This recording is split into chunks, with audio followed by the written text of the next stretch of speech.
Lipot mar kambi timo nonro mar Infotrack oyango ni atamalo 39 ma jo Kenya ywago omenda mathoth mikwayo jonyuol mar ng'iewo uniforms kod omuom mar somo kata school fees e kit somo manyien mar CBC kod CBE.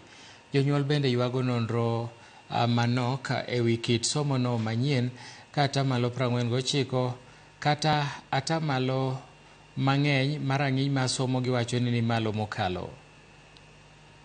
And we can report from our survey, nearly half of Kenyans, that is 49%, opine that the quality of education has improved compared to 844 system. However, there is also a 33% that believe the quality of education has worsened, with an 18% stating that the quality has remained the same. There's no change. If they were to compare like and like, we can report that 39%,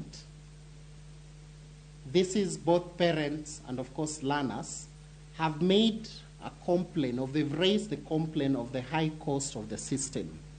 And this high cost of education are mainly attributed to school fees and the uniform. And 19% felt they've not been carried along. They were in junior and now transitioning to senior school, and they really didn't know what will happen. We've seen change of school uniform that may not have been communicated prior. And of course, the placement, there was a bit of confusion on the placement. Jopur mag rabuon e kaunti ma Migori